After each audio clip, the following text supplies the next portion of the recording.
ഈ ഫേസ്ബുക്കിൽ ഈ ഈ മറ്റൊരു കുട്ടിയുടെ ചികിത്സയ്ക്ക് വേണ്ടി, അതായത് നമ്മുടെ അലിൻ്റെ അവയവങ്ങൾ സ്വീകരിക്കുന്ന കുട്ടിയുടെ ചികിത്സയ്ക്ക് വേണ്ടിയിട്ട് പണപ്പിരിവ് നടക്കുന്നു എന്നുള്ള രീതിയിൽ ഫേസ്ബുക്ക് പോസ്റ്റുകൾ, അങ്ങനെ ചില കാര്യങ്ങൾ, അതിനെതിരെ നിയമപരമായിട്ട് നീങ്ങുന്നു കൂടി രാവിലത്തെ ഞാൻ അങ്ങനല്ല പറഞ്ഞത്. ഞാൻ പറഞ്ഞത് നമ്മൾ ഗവൺമെന്റിനാണ് ബോഡി കൊടുത്തിരിക്കുന്നത്, ഓർഗൻസ് കൊടുത്തിരിക്കുന്നത്. ഗവൺമെന്റ് അത് ചെയ്യുവാനുള്ള സൗകര്യങ്ങളെല്ലാം ചെയ്തു കൊടുത്തതാണ് കേട്ടോ. ഗവൺമെന്റ് മെഡിക്കൽ കോളേജിൽ തിരുവനന്തപുരത്ത് കിംസിൽ കൊണ്ടുപോയാലും അത് ഗവൺമെൻറ് ഏറ്റെടുക്കും എന്നാണ് നമ്മൾ കരുതിയത്. പക്ഷേ അതിൻ്റെ പേരിൽ ആരെങ്കിലും ഫേക്കായി പണപ്പിരിവ് നടന്നെന്നറിഞ്ഞാൽ അത് ഞങ്ങളെ കൂടെ ഒരു തരത്തിൽ ചിലപ്പം നമ്മൾ ആ കച്ചവടത്തിന് കൂട്ടുനിന്നോ എന്ന് സംശയിക്കുമെന്നോർത്താണ് നമ്മളത് പറഞ്ഞത്. അല്ലാതെ അത് ജെന്യുവനാണ്. ഇപ്പം നമ്മൾ മനസ്സിലാക്കുന്നത്, ഇപ്പം അത് ഈ ചികിത്സയ്ക്ക് നല്ല 40 ലക്ഷം രൂപ വേണം.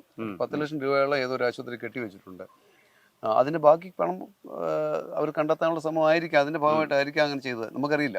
പക്ഷെ നമ്മളോട് നാട്ടുകാരെ നമ്മളെ അറിയാതെ വിളിച്ചു ചോദിക്കുന്നു, കൊച്ചിന്റെ ഓർഗൻ വെക്കാൻ വേണ്ടി, കുഞ്ഞിന്റെ ഓർഗൻ വെക്കാൻ വേണ്ടി ഇപ്പോഴും ചോദിച്ചതാ പണപ്പിരിവ് നടത്തിക്കൊണ്ടിരിക്കുന്നത് എന്താണ്, നമുക്കറിയത്തില്ല.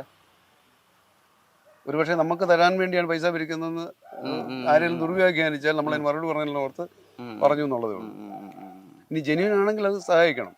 ഇപ്പം ഞാൻ മുഖ്യമന്ത്രിയോട് പറയാൻ ഉദ്ദേശിച്ചത് CMDRF നിന്നോ അല്ലെങ്കിൽ ഏതെങ്കിലും ആ കുടുംബത്തെ നിലനിർത്താൻ. അതെ, നമ്മൾക്കൊരു നിർദ്ദേശം, എവിടുന്നെങ്കിലും പണം കണ്ടെത്തി കൊടുത്ത കുഞ്ഞിനെ കൂടെ സംരക്ഷിക്കണം.